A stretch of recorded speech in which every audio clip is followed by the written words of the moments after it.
Assalamualaikum warahmatullahi wabarakatuh. Anak-anak sekalian yang berbahagia, sekarang kita akan mengenal sifat-sifat Allah. Untuk lebih jelasnya, silahkan diperhatikan Bapak tampilkan. Yang pertama adalah peta konsep sifat-sifat Allah. Pengertian sifat-sifat Allah yang pertama. Kemudian yang kedua, perilaku beriman kepada sifat-sifat Allah. Kemudian yang ketiga, identifikasi sifat-sifat Allah. Dan yang terakhir adalah bukti kebenaran sifat-sifat Allah. Kita masuk bagian yang pertama, pengertian sifat-sifat Allah. Sifat, ciri-ciri atau keadaan yang melekat atau menempel pada sesuatu.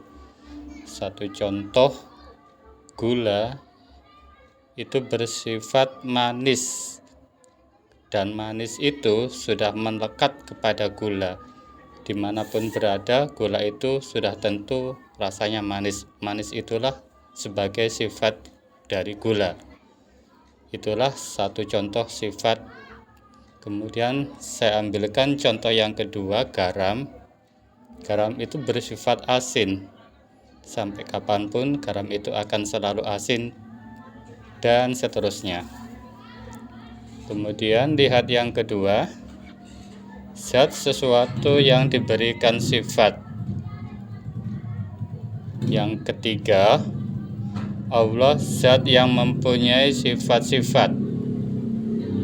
Kemudian yang keempat, sifat-sifat Allah terdiri dari wajib, mustahil, dan jaiz.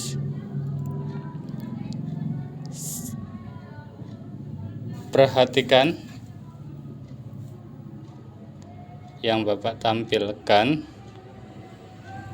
Di sini sudah ada sifat wajib, mustahil, dan jaiz. Kemudian sudah ada nomor-nomornya. Sifat wajib itu adalah sifat yang harus ada pada diri Allah. Kemudian sifat mustahil itu sifat yang tidak mungkin terjadi pada diri Allah. Kemudian sifat jaiz, di situ dituliskan fi'lun kullu mumkinin aw tarkuhu, yang artinya kurang lebih Allah itu bebas melakukan sesuatu, mau menciptakan atau tidak, itu adalah merupakan sifat jaiznya Allah. Kita pelajari satu persatu. Yang pertama, sifat wajib itu adalah wujud. Allah wajib mempunyai sifat wujud. Maka mustahil Allah bersifat adam. Kemudian yang kedua, qidam, maka mustahil Allah bersifat hudus. Kemudian yang ketiga, baqah, mustahil Allah bersifat fana. Yang keempat, mukhalafatul lil khawadisi, mustahilnya musanafatu lil khawadisi. Kemudian yang kelima, qiyamuhu binafsihi, mustahilnya qiyamuhu li ghairihi. Yang keenam, wahdaniyah, mustahilnya ta'aduh. Yang ketujuh, kodrat, mustahilnya arsum. Yang kedelapan, iradah, mustahilnya karohah. Yang kesembilan, ilmu, mustahilnya jalun. Yang kesepuluh, hayat, mustahilnya maut. Berlanjut masih sifat-sifat Allah. Yang ke-11, sama, mustakhilnya sum'un. Kemudian ke-12 basor, mustakhilnya uyum. Yang ke-13 kalam, mustakhilnya mahrum. Kemudian yang ke-14 qodrat, mustakhilnya a'zan. Yang ke-15 muridan, mustakhilnya mukharah ya. Iya. Kurang jelas nih tulisannya. Yang ke-16 eleman, mustahilnya jahilun.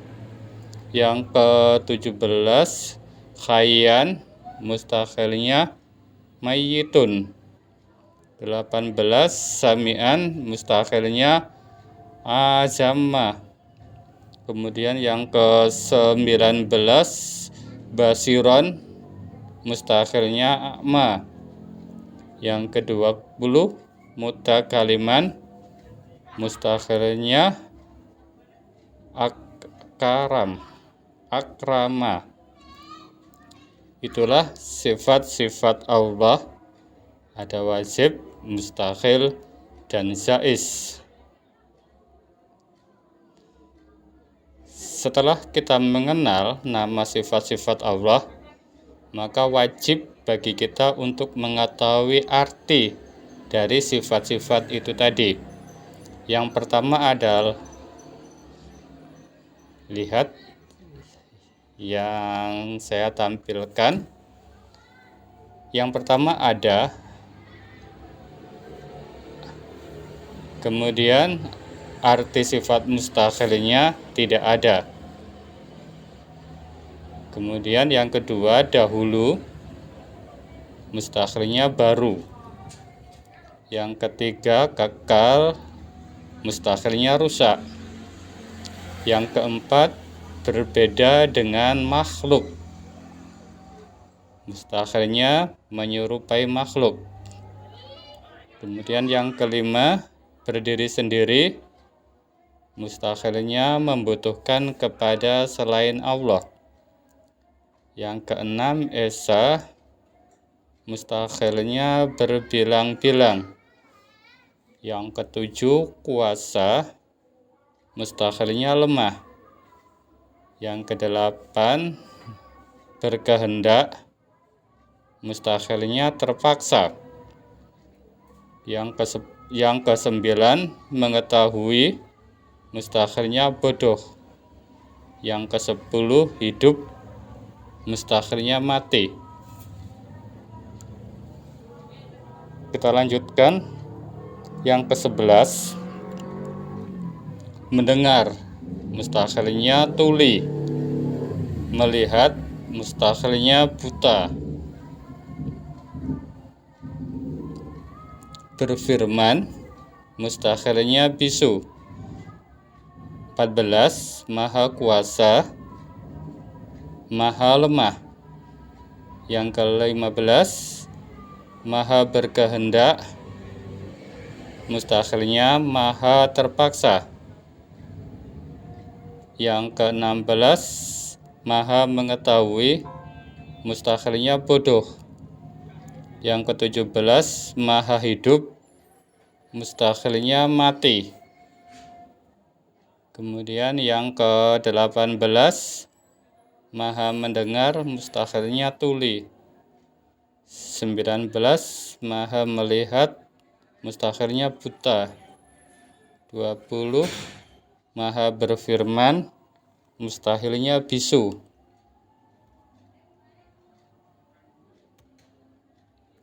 Itulah arti dari sifat-sifat Allah. Oh iya, yang terakhir sifat jaiz. Sifat jaiz itu mengerjakan sesuatu atau meninggalkannya. Artinya Allah itu punya kebebasan tersendiri. Itu pengertian dari sifat jaiz. Allah itu punya sifat kenetralan tersendiri.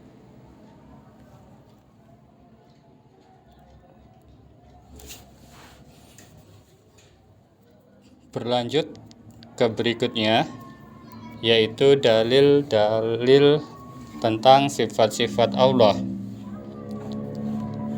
Yang pertama, wujud itu berada di dalam surat As-Sajdah ayat 4. Kemudian yang kedua, qidam berada di dalam surat Al-Hadid ayat 3.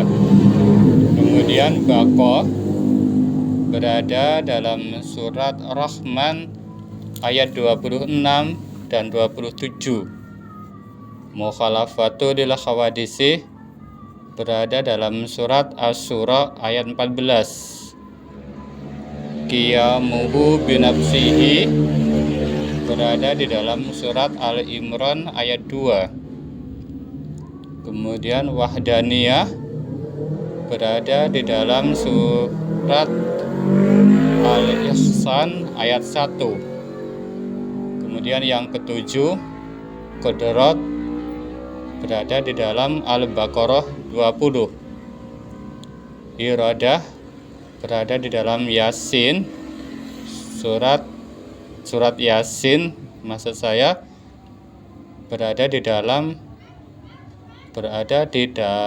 surat Yasin ayat 82. Ilmun berada di dalam Al-Mujadalah ayat 7. Khayyan berada di dalam surat Al-Baqarah ayat 255. Yang ke-11, sama berada di dalam An-Nisa ayat 148. 12, basar berada di dalam surat Al-Hujarat ayat 18.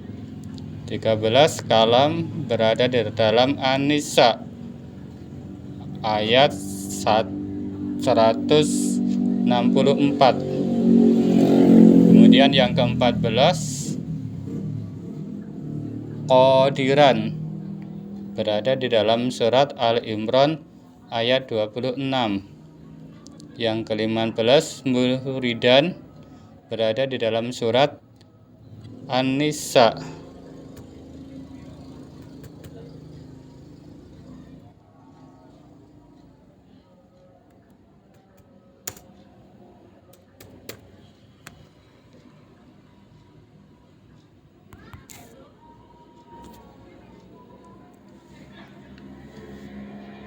Masuk ke bagian berikutnya, yaitu dalil sifat-sifat Allah.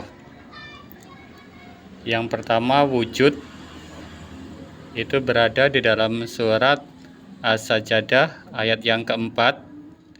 Yang kedua, qidam berada di dalam Al-Hadid ayat yang ketiga. Kemudian baqa berada di dalam surat Ar-Rahman ayat 26 dan 27.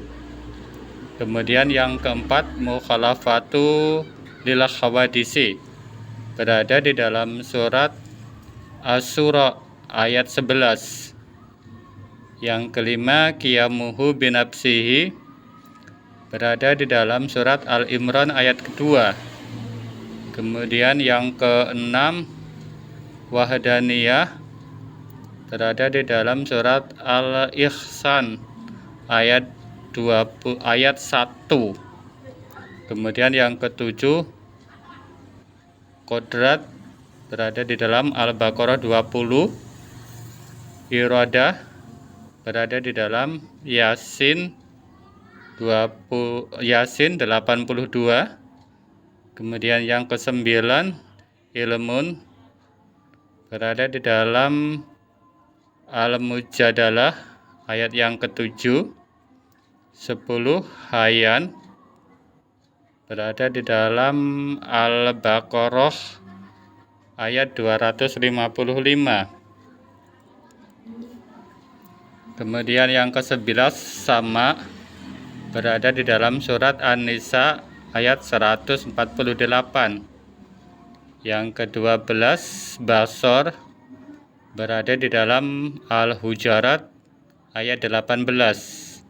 Yang ke-13 kalam berada di dalam surat An-Nisa ayat 164. Kemudian yang ke-14 Qadiran berada di dalam surat Ali Imran 26. 15 Muridan berada di dalam An-Nisa ayat 26. Aliman berada di dalam Al-Hujurat 16. Kemudian yang ke-17 Hayyan berada di dalam surat Al-Baqarah ayat 255. Yang ke-17 Sami'an berada di dalam surat An-Nisa ayat 134. Yang ke-19 Basiron berada di dalam surat Al-Isra ayat 17. Yang terakhir 20 Mutakaliman berada di dalam At-Taubat ayat yang ke-6.